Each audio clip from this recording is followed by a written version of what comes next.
حکم اور اختیار اور اپنی حاکمیت کے حق میں کسی کو شریک کرنے کو تیار نہیں ہے۔ یہ جو توحید حاکمیت، اس کے بارے میں نوٹ کر لیجئے، سورہ یوسف میں ہم نے پڑھا ان الحکم الا للہ امر اللہ تعبدوا الا اياه ذلك الدین القیم۔ سورہ بنی اسرائیل کی آخری آیت میں آیا وَلَمْ يَكُنْ لَهُ شَرِيكٌ فِي الْمُلْكِ، بادشاہت میں اس کا کوئی شریک نہیں۔ یہاں فرمایا وَلَا يُشْرِكُ فِي حُكْمِهِ أَحَدًا، وہ اپنے حکم اور حاکمیت کے اختیار میں کسی کو شریک کرنے کے لیے تیار نہیں۔ وَاتْلُ مَا أُوحِيَ إِلَيْكَ مِنْ كِتَابِ رَبِّكَ، اور اے نبی تلاوت کیجئے جو آپ کی طرف وحی کی گئی ہے آپ کے رب کی کتاب میں سے۔ یعنی یہ جو سخت حالات ہیں جن سے آپ گزر رہے ہیں، دباؤ ہے آپ پر بہت شدید، اس میں آپ کے لیے سہارا کیا ہے؟ وَمَا صَبْرُكَ إِلَّا بِاللَّهِ، اور اللہ کے ساتھ اپنا قلبی تعلق اور ذہنی رشتہ قائم کرنے کے لیے سب سے مؤثر ذریعہ کیا ہے؟ قرآن مجید کی تلاوت۔ وَاتْلُ مَا أُوحِيَ إِلَيْكَ مِنْ كِتَابِ رَبِّكَ، جو بھی آپ کی طرف وحی کیا گیا ہے آپ کے رب کی کتاب میں سے، اس کی تلاوت کرتے رہا کیجئے۔ لا مبدل لکلماتہ، اس کی باتوں کو بدلنے والا کوئی نہیں ہے۔ وَلَن تَجِدَ مِن دُونِهِ مُلْتَحَدًا، اور اس کے سوا آپ کو کہیں کوئی پناہ نہیں ملے گی۔ پناہ دینے والا بھی وہی ہے، کوئی اور پناہ نہیں دے سکے گا۔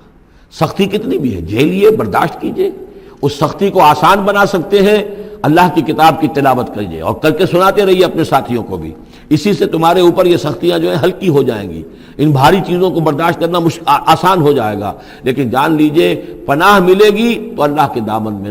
لن تجد من دونہ ملتحدا واصبر نفسک مع الذین یدعون ربهم بالغداۃ والعشی، اور اپنے آپ کو روکے رکھیے اور صبر کیجئے ان لوگوں کے ساتھ جو اپنے رب کو پکارتے ہیں صبح و شام۔ یہ اگرچہ غرباء میں سے ہیں، یہ بلال ہیں، یہ عبداللہ ابن ام مکتوم ہیں، یہ نابینا ہیں، یہ ابو فقی ہیں، یہ غلام ہیں، یہ عمار ہیں، اور یہ اسی طریقے سے خباب ہیں، لوہار ہیں۔ یہ لوگ جو ہیں آپ ان کی اس رفاقت کو غنیمت سمجھیے۔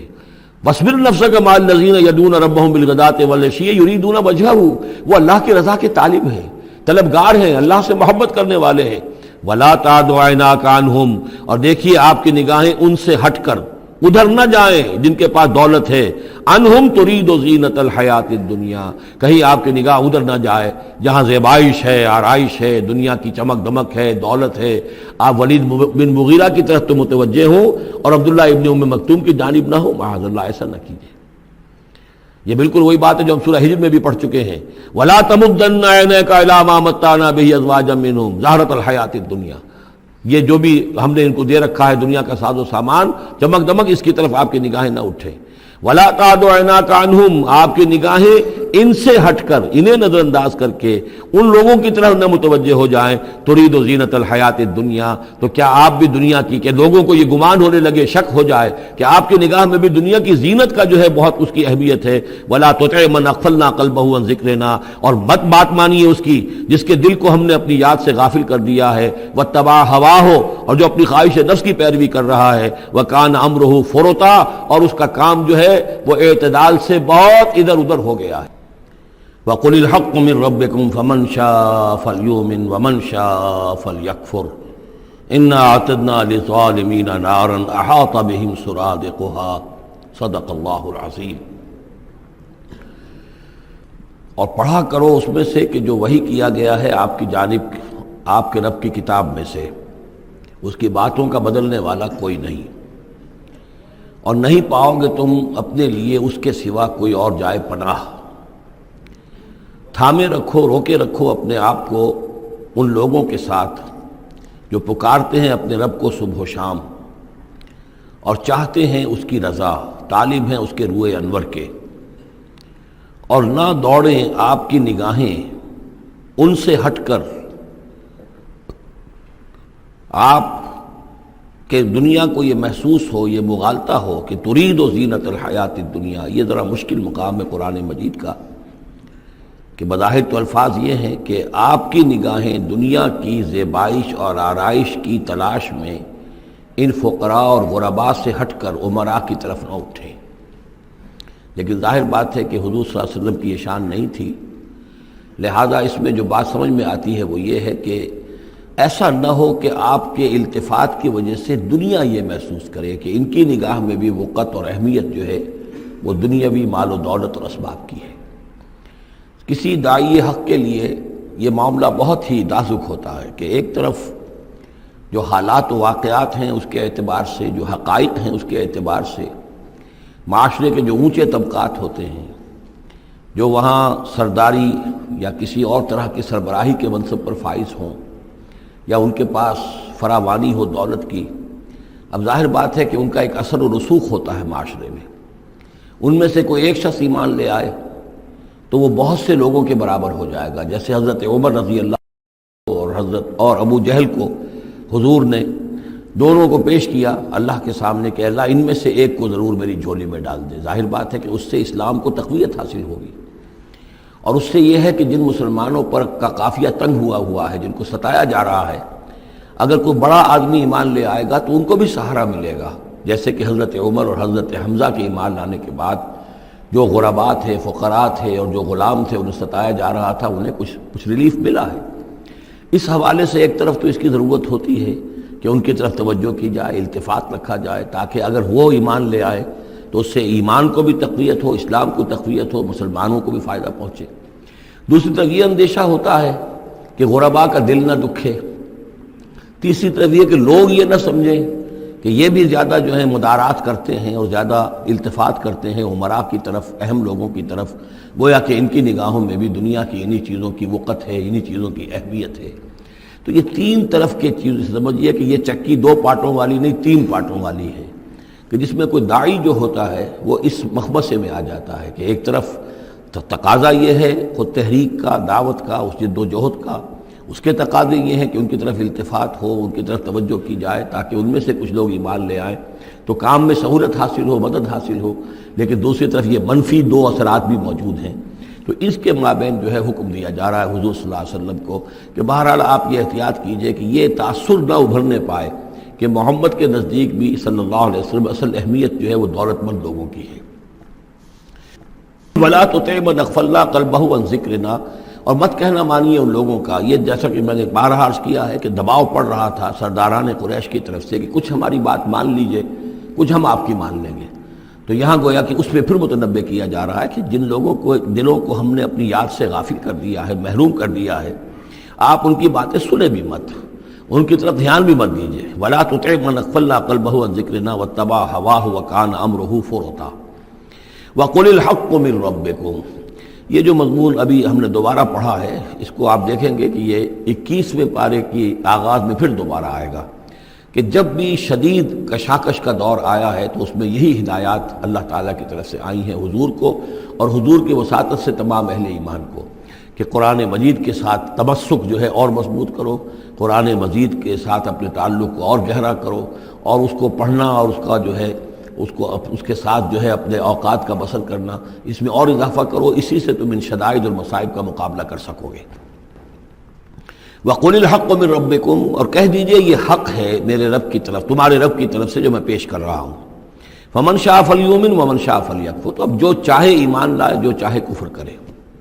یہ بالکل وہی بات ہے جو سورۃ الدہر میں کہی گئی ہے کہ اما شاکرا و اما کفورا، ہم نے پورا اختیار دے دیا، انا ہدیناہ السبیل اما شاکرا و اما کفورا، یہ اختیار ہم نے انسان کو دیا ہے، چاہے شکر گزار بندہ بنے، چاہے کفران نعمت کی روش اختیار کرے۔ تو یہاں انداز یہ ہے کہ آپ ان کفار سے کہہ دیں کہ میں دعوت پیش کر رہا ہوں، اب تمہیں ایمان لانا ہے لاؤ، کفر کرنا ہے کفر کرو، لیکن بین کی کوئی بات نہیں ہو سکتی، کوئی گیو اینڈ ٹیک، کوئی جو ہے کمپرومائز یہ ممکن نہیں ہے۔ قُلِ الْحَقُّ مِنْ رَبِّكُمْ، ٹیک اٹ اور لیو اٹ، یہ حق ہے تمہارے رب کی طرف سے، چاہے اسے چھوڑ دو تو پورے کو چھوڑنا ہوگا، قبول کرنا ہے تو پورے کو کرنا ہوگا۔ فَمَنْ شَاءَ فَلْيُؤْمِنْ وَمَنْ شَاءَ فَلْيَكْفُرْ إِنَّا أَعْتَدْنَا لِلظَّالِمِينَ نَارًا، ہم نے ظالموں کے لیے، کافروں کے لیے، مشرکوں کے لیے آگ تیار کر رکھی ہے، احاطہ بہم سرادقها، اس کی قناتیں ان کا احاطہ کر لیں گی، وہ قناتوں کی شکل میں آگ ہوگی، ان کو گھیرے میں لے لیں گی۔ وَإِن يَسْتَغِيثُوا، اور اگر وہ پیاس سے جہاں بلب ہو کر پانی مانگیں گے، یغاثوا بماء کالمہل یشفی الوجوہ، تو انہیں ایسا پانی دیا جائے گا پینے کے لیے کہ جیسے بھول، یہ جو مہل کے ترجمے کئی کیے گئے ہیں، کھولتے تیل کی تلچھٹ، لاوا، پگھلا ہوا تانبا اور پیپ وغیرہ، مان سدید، ان میں، اور وہ اتنا گرم ہوگا یشفی الوجوہ کہ ان کے چہروں کو بھون دے گا۔ بیس الشراب، بہت ہی بری شے ہوگی پینے کی، وساعت مرتفقہ، اور یہ ان کے لیے ان کی آرام گاہ جو بنے گی جہنم، بہت ہی بری آرام گاہ ہوگی۔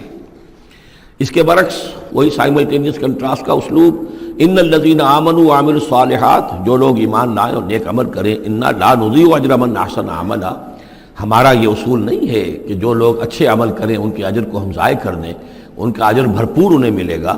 اولئک لہم جنات عدن تجری من تحتہم الانہار، یہ وہ لوگ ہیں کہ جن کے لیے ہیں وہ رہنے والے باغات، ریزیڈینشل گارڈنز، جن کے دامن میں ندیاں بہتی ہوں گی، یحلون فیہا من اساور من ذہب، انہیں پہنائے جائیں گے وہاں کنگن سونے کے، ویلبسون ثیابا خضرا من سندس، اور ان کو وہ پہنیں گے وہاں پر کپڑے سبز رنگ کے، باریک ریشم کے اور گاڑھے ریشم کے، یعنی اوپر کا لباس جو ہوگا وہ باریک ریشم کا ہوگا اور جو نیچے کا لباس ہوگا وہ گاڑھے ریشم کا ہوگا۔ متکئین فیہا علی الارائک، اور وہ وہاں پر تکیہ لگائے ہوئے، ٹیک لگائے ہوئے بیٹھے ہوں گے تختوں کے اوپر۔ نعم الثواب، کیا ہی اچھا بدلہ ہوگا، وحسنت مرتفقہ، اور کیا ہی خوب ان کے لیے آرام گاہ ہوگی۔ 5ویں رکوع میں ایک مکالمہ آ رہا ہے دو اشخاص کا۔ ایک شخص وہ ہے کہ جس کو اللہ نے دنیاوی نعمتیں جو بھی اس دور کی تھیں بھرپور دی ہیں، مادی وسائل بھرپور دے رکھے ہیں، اور وہ اس قدر اس کا معاملہ ٹھیک چل رہا ہے کہ ہوتے ہوتے اس کی نگاہ اب اللہ کی طرف سے ہٹ کر ان مادی اسباب و وسائل ہی پر جم گئی ہے، اس کا توکل اور اعتماد اسی پر قائم ہو گیا ہے۔ ایک دوسرا شخص ہے دنیاوی اعتبار سے مرفع الحال نہیں ہے، اس کے پاس دولت نہیں ہے، دنیاوی چیزیں نہیں ہیں، لیکن وہ اللہ تعالیٰ کی معرفت اسے حاصل ہے۔ وہ اس دولت مند آدمی کو کوئی نصیحت کرتا ہے کہ تم اللہ کو بھول گئے ہو، تمہیں چاہیے کہ ہم تمام چیزوں کے اوپر جو بھی اللہ نے تمہیں دی ہیں اس کا شکر ادا کرو، اس کا حق ادا کرو۔ لیکن اس نے اپنے گھمنڈ میں آ کر اسے بہت تلخ جواب دیا، میرے پاس یہ سب کچھ ہے تو گویا کہ میں اللہ تعالیٰ کا لاڈلا ہوں، چہیتا ہوں، تم جوتیاں پٹخار رہے ہو، تمہارے پاس کچھ نہیں ہے، تمہاری کوئی حیثیت نہیں ہے، تمہاری حیثیت ہی نہیں ہے کہ مجھے تم واعظ بھی کہو۔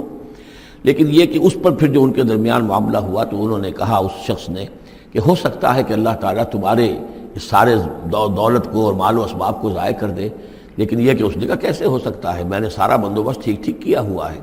بہرحال نتیجہ یہ نکلا کہ اللہ تعالیٰ نے اس کی اس پوری دولت کو ایک طریقے سے ضائع کر دیا، اور پھر وہ اپنے ہتھیلیاں ملتا رہ گیا، کف افسوس ملتا رہ گیا، اور اس نے کہا ہائے کاش کہ میں نے اپنے رب کے ساتھ شرک نہ کیا ہوتا۔ حالانکہ اس پورے رکوع میں کہیں کسی دیوی کا، دیوتا کا، کسی اور الہہ کا کہیں ذکر نہیں ہے۔ تو اس رکوع میں سمجھنے کی بات یہ ہے کہ ایک شرک ہے مادہ پرستی کا شرک، مادی اسباب و وسائل پر اتنا تکیہ ہو جائے، اتنا توکل ہو جائے، اتنا اعتماد ہو جائے کہ پھر اللہ تعالیٰ کو انسان بھول جائے، مسبب الاسباب پر سے نگاہ ہٹ جائے، اور وہ سمجھے کہ سارا اعتماد اور توکل میرا ان مادی اسباب و وسائل پر ہے۔ تو یہاں گویا کہ اس نے ان مادی وسائل و اسباب ہی کو اپنا معبود بنا لیا ہے۔ تو یہ شرک ہے جو اس دور کا سب سے بڑا شرک ہے۔ اس دور میں بت پرستی کا شرک بہت کم رہ گیا ہے، اب ستارہ پرستی کا شرک کہاں رہ گیا ہے؟ کون لوگ ہیں جو ستاروں کو پوجتے ہیں؟ اب تو انسان سمجھتا ہے ستاروں تک تو ہم پہنچ ہی جائیں گے، ہمارا علم تو پہنچ ہی چکا ہے، چاند تک ہم اتر آئے ہیں، اب چاند کو کون پوجے گا؟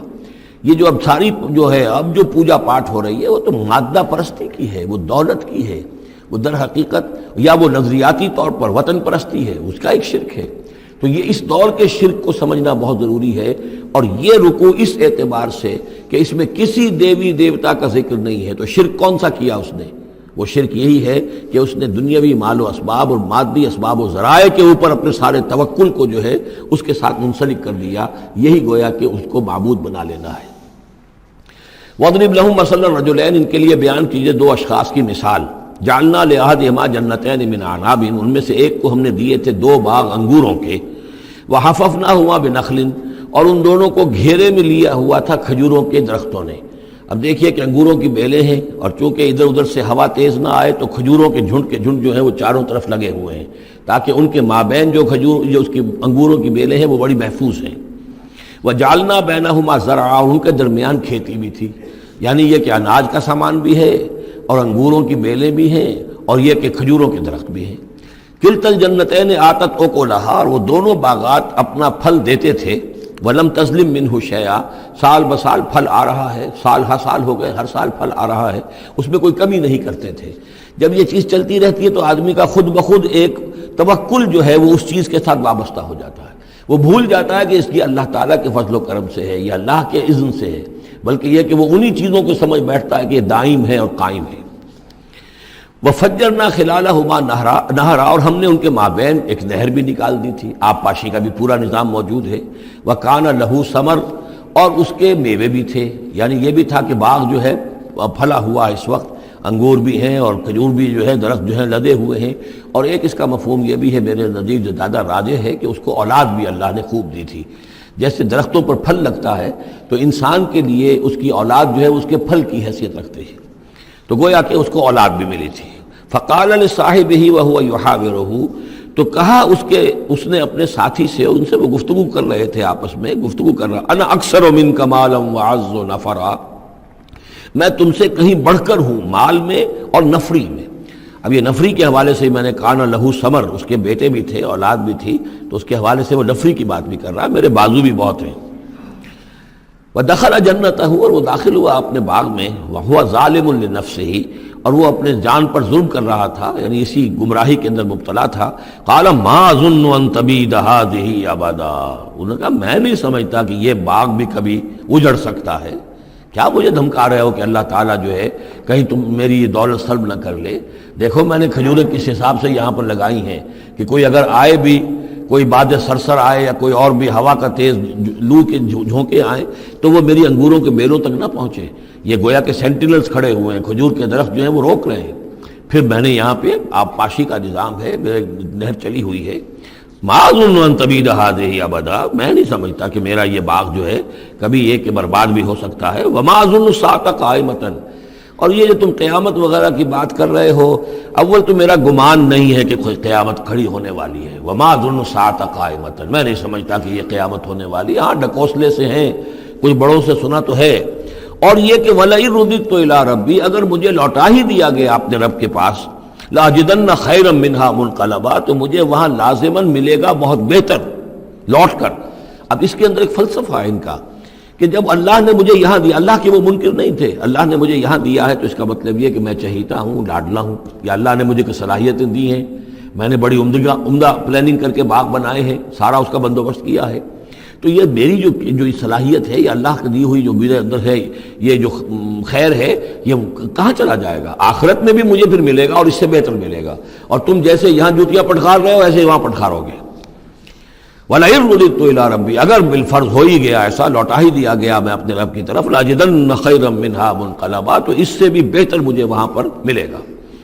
قَالَ لَهُ صَاحِبُهُ، اب اس اللہ کے بندے نے جو نیک بندہ تھا کہا اس سے، اس کے ساتھی نے، وَهُوَ يُحَاوِرُهُ، اور ان سے گفتگو کر رہا تھا، أَكَفَرْتَ بِالَّذِي خَلَقَكَ مِن تُرَابٍ، کیا تو نے کفر کیا اس ہستی کا جس نے تجھے مٹی سے بنایا، ثم من نطفہ، پھر گندے پانی کی بوند سے بنایا، ثم سواک رجلا، پھر تجھے ایک پورا انسان بنا کر کھڑا کر دیا۔ اب یہاں تجھے کفر کون سا کیا؟ یعنی یہ کہ وہ رب مان رہا ہے اللہ کو، اور رب کے ساتھ اس نے کسی اور کا ذکر نہیں کیا ہے۔ مطلب یہ کہ آخرت کا انکار در حقیقت اللہ کا انکار ہے۔ اگر تم آخرت کے بارے میں جو کہہ رہے ہو کہ نہیں میں نہیں سمجھتا کہ یہ کوئی ہونے والی بات ہے، تو چاہے تم اللہ کو اب اقرار کر رہے ہو، لیکن حقیقت میں اگر آخرت کو نہیں مانتے تو گویا کہ اللہ کا انکار ہے۔ لیکن هو اللہ ربی، لیکن جہاں تک میرا معاملہ ہے، میں نے تو اللہ کو اپنا رب مانا ہوا ہے، وہی میرا مالک ہے، آقا ہے۔ ولا اشرک بربی احدا، اور میں اپنے رب کے ساتھ کسی کو شریک نہیں ٹھہراتا۔ ولولا اذ دخلت جنتک قلت ما شاء اللہ، اور کیوں نہ ایسا ہوا کہ اللہ کے بندے جب تو اپنے باغ میں داخل ہوا، تو نے باغ دیکھا، پھلا ہوا ہے، ہرا بھرا ہے، ہر طرف منظر جو ہے بڑا دل خوشکن منظر ہے، تو کہتا ماشاء اللہ۔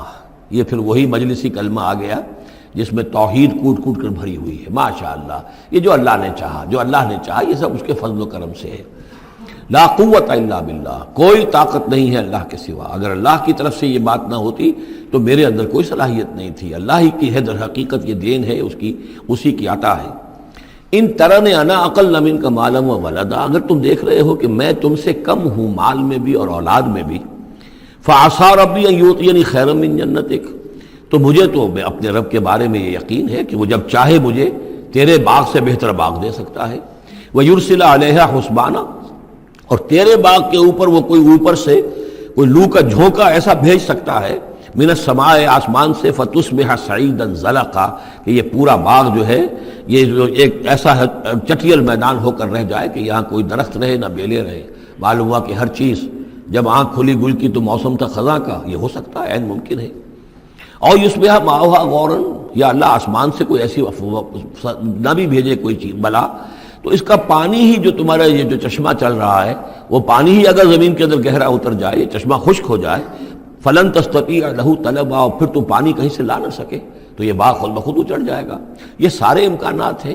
مسبب الاسباب نے تمہارے لیے اس وقت سارے اسباب جمع کر رکھے ہیں، جب چاہے گا ان میں سے کسی ایک سبب کی بھی اگر تناب کھینچ لے تو یہ سارا معاملہ جو ہے یہ تو شیش محل کی طرح کا ہے، ایک ہی جو پتھر ہے وہ اس سب کو چکنا چور کر دے گا.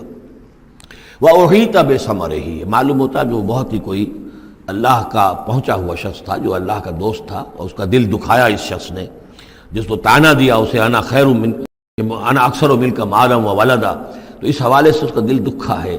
اور یہ جان لیجئے کہ کسی اللہ والے کا من عادى لی ولیا فاذنته للحرب، تو ایک حدیث قدسی ہے، جو شخص میرے کسی ولی کے ساتھ دشمنی کرے پھر میری طرف سے اس کے خلاف اعلان جنگ ہے.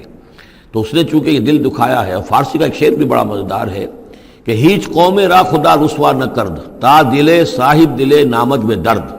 کسی صاحب دل کے دل کو ٹھیس لگتی ہے، درد اس کے اندر پیدا ہو جاتا ہے، صاحب دل ہو، اللہ کی محبت اس کے دل میں ہو اور اسے ٹھیس پہنچے، تو تا دلے صاحب دلے نامد میں درد ہیچ قوم را خدا رسوا نہ کرد. قومیں بڑی رسوا ہو جاتی ہیں کسی ایک اللہ والے کی کہ دل جو ہے اس کی دل کو اگر تکلیف پہنچے. تو وَأُحِيطَ بِثَمَرِهِ، اس کا سارا ثمر سمیٹ لیا گیا. اللہ تعالیٰ نے جو کچھ اس کو دیا تھا وہ سلب کر لیا، باغ بھی ختم ہوا، اولاد بھی ختم ہوئی. فَأَصْبَحَ يُقَلِّبُ كَفَّيْهِ عَلَى مَا أَنفَقَ فِيهَا، تو وہ رہ گیا اپنے ہاتھوں کو ملتا ہوا، اپنی ہتھیلیوں کو ملتا ہوا، جسے ہم کہتے ہیں کفِ افسوس ملنا. يُقَلِّبُ كَفَّيْهِ عَلَى مَا أَنفَقَ فِيهَا، جو کچھ اس نے خرچ کیا تھا، انویسٹ کیا تھا، محنت کی تھی، کتنا عرصہ لگا تھا اس باغ کے پلاننگ میں، باغ کو اس نے لگایا تھا، کہاں کہاں سے پودے لایا ہوگا. ما انفق فیہا وہی خاویۃ علی عروشہا، اور وہ باغ جو ہے گرا پڑا ہوا تھا اپنی چھتریاں کے اوپر، کیونکہ جو انگور کی بیلیں ہوتی ہیں وہ ٹٹیاں ہوتی ہیں، چھتریاں ہوتی ہیں، وہ سب اوندھی پڑی ہیں. وَيَقُولُ يَا لَيْتَنِي لَمْ أُشْرِكْ بِرَبِّي أَحَدًا، اور اس وقت وہ کہہ رہا تھا ہائے میری شامت، کیا کاش کہ میں نے اپنے رب کے ساتھ شرک نہ کیا ہوتا. اب یہ کون سا شرک ہے؟ اس پوری اس گفتگو کے اندر کہیں کسی دیوی کا، دیوتا کا، کسی کا ذکر نہیں ہے، کسی کی شفاعت کا ذکر نہیں ہے. یہ ہے ہمارا آج کا نقشہ مادہ پرستی کا. آج کی ہماری ذہنیت جو ہے پوری کی پوری اس رکوع کے اندر موجود ہے. وَلَمْ تَكُنْ لَهُ فِئَةٌ يَنْصُرُونَهُ، اور نہ ہوئی پھر اس کی کوئی جماعت، کوئی اس کی فوج ہوتی جو اس کی مدد کرتی من دون اللہ، اللہ کے مقابلے میں. وَمَا كَانَ مُنْتَصِرًا، اور نہ ہی وہ اس قابل تھا کہ کسی سے انتقام لے. کس سے انتقام لے؟ سارا فیصلہ تو اللہ کی طرف سے ہوا ہے. هُنَالِكَ الْوَلَایَةُ لِلَّهِ الْحَقِّ، یہاں تو حکومت اور اختیار کل کا کل اللہ ہی کے لیے ہے، سچے اللہ کے لیے جو الحق ہے. یہ ولایا ہے واو کے زبر کے ساتھ. والی کہتے ہیں حاکم کو، مالک کو والی، والی سے ولایا بنتا ہے. ولی کہتے ہیں دوست، پشت پناہ، اور اس سے ولایا بنتا ہے. ولایت باہمی، اللہ ولی الذین آمنوا یخرجہم من الظلمات الی النور، اور الا ان اولیاء اللہ لا خوف علیہم ولا هم یحزنون. یہ ولایت ہے واو کے زیر کے ساتھ. اور والی ہونا کسی کا، فلاں ملک کا والی فلاں تھا، یعنی وہاں کا حکمران تھا، بادشاہ تھا، تو یہاں کی بادشاہی، یہاں کا اختیار هنالک الولایۃ للہ الحق، کل ولایت اللہ ہی کے ہاتھ میں ہے. ہوا خیر ثوابا و خیر عقبا، یقیناً وہی بہتر ہے انعام دینے والا، اور وہی بہتر ہے نتیجے کے اعتبار سے، عاقبت کے اعتبار سے. وَاضْرِبْ لَهُم مَثَلَ الْحَیَاةِ الدُّنْیَا، اور ان کے لیے ذرا بیان کیجئے ایک مثال دنیا کی زندگی کے لیے. کَمَاءٍ أَنزَلْنَاهُ مِنَ السَّمَاءِ، جیسے پانی کہ ہم نے اتارا آسمان سے، فَاخْتَلَطَ بِهِ نَبَاتُ الْأَرْضِ، اس کے ساتھ رل مل کر زمین کا جو سبزہ ہے وہ نکل آیا. فَأَصْبَحَ حَشِيمًا تَذْرُوهُ الرِّيَاحُ، اب یہ ایک لمبی بات ہے جسے مختصر کیا گیا کہ پھر کچھ عرصے کے بعد وہ سبزہ جو ہے وہ زرد پڑ جاتا ہے، پھر دھوپ کے اندر سوکھ کر پیلا ہو گیا، پھر چورا چورا ہو گیا، پھر وہ چٹیل زمین کی زمین رہ گئی. تو زندگی کا یوں سمجھیے کہ جیسے فصل لے لیجئے، کھیت کے اندر آپ نے بیج ڈالے ہیں، ہل چلایا ہے، پانی دیا ہے، اب فصل ہے، لہرا رہی ہے، ہریاول ہے، بڑا دل خوش کن منظر ہے۔ کچھ دنوں کے بعد اسی فصل کے اوپر جو زردی آ جاتی ہے، پھر وہ پک گئی ہے، اس کے بعد وہ کٹ جاتی ہے، کٹنے کے بعد پھر وہی منظر وہی ہے، وہی ویران منظر ہے، اور کہیں کہیں جو ہے وہ جو بھی توڑی کے تن کے کچھ پڑے ہوئے ہیں، اللہ اللہ خیر صلی اللہ۔ یہ جو سائیکل ہے، یہ پلانٹ لائف کی سائیکل ہے، 3 مہینے کی ہے، 4 کی ہے، 6 کی ہے، 7 کی ہے، یہی ہے نا۔ لیکن یہی سائیکل ایک بڑے پیمانے پر انسانی زندگی کی ہے۔ ایک بچہ پیدا ہوا، اس وقت جو ہے بڑی خوشیاں منائی گئیں، پھر وہ بڑا جوان ہوا، قوی ہوا، طاقت والا ہوا، پھر اس کے اوپر ادھیڑ ابھر آ گئی، بال میں سفیدی آ گئی، چہرے پر جو ہے وہ جھریاں پڑنی شروع ہوئیں، اس کے بعد پھر اس پر موت وارد ہوئی، پھر اسے قبر میں اتار دیا گیا، وہ مٹی سے تھا اور مٹی میں جا کر مل گیا۔ ایک ہی سپین ایک چل رہا ہے، سائیکل چل رہا ہے۔ یہ انسانی زندگی کا سائیکل ہے، اور یہ جو نباتاتی زندگی کا سائیکل ہے، فرق اس میں کچھ نہیں ہے۔ اوپر سے پانی آیا اور زمین کا سبزہ نکل آیا، اوپر سے روح آئی ہے اور ہمارے یہ اجساد اس زمین سے نکلے ہوئے ہیں۔ ان دونوں نے مل کر ہمیں اس حیات دنیاوی کی ایک شکل دے دی ہے۔ روح اوپر سے آئی ہے، زمینی شے نہیں ہے۔ بولے روح من امر ربی، اور یہ کہ زمینی طور پر جو بھی کچھ ہے، جو نظام ہے یہاں کا، اس میں یہ ہمارا جسم بنتا ہے اپنے ماؤں کے پیٹوں میں، اور پھر یہ روح کے ساتھ مل کر اس دنیا کی زندگی کے اندر ایک جو ہے ایک وقفہ امتحان جو ہے اس کو بسر کر رہا ہے۔ وَضْرِبْ لَهُم مَثَلَ الْحَيَاةِ الدُّنْيَا، ان کے لیے دنیا کی زندگی کی مثال بھی بیان کیجئے، کَمَاءٍ أَنزَلْنَاهُ مِنَ السَّمَاءِ، جیسے کہ پانی جو ہم نے اتارا آسمان سے، فَاخْتَلَطَ بِهِ نَبَاتُ الْأَرْضِ، تو پھر اس کے ساتھ سبزہ جو ہے زمین کا رل مل کر نکل آیا، فَأَصْبَحَ حَشِيمًا، پھر وہ ہو گیا چورا چورا، تَذْرُوهُ الرِّيَاحُ، کہ جنہیں ہوائیں لیے اڑتی پھر رہی ہیں۔ وَكَانَ اللَّهُ عَلَىٰ كُلِّ شَيْءٍ مُقْتَدِرًا، اور یہ اللہ تعالیٰ جو ہے ہر شے پر قادر ہے۔ اس کے لیے جیسے یہ سائیکل چل رہا ہے تمہارا نباتاتی، ایسے ہی حیواناتی ہے، ایسا ہی تمہارا انسانی زندگی کا ہے۔ المال والبنون زینت الحیات الدنیا، یہ زینت کا لفظ 3 مرتبہ اس صورت میں آیا ہے، اور یہ اس کا عمود ہے، میں بتا چکا ہوں آپ کو۔ انا جعلنا ما علی الارض زینۃ لها لنبلوہم ایہم احسن عملا، پھر آیا ترید زینت الحیات الدنیا۔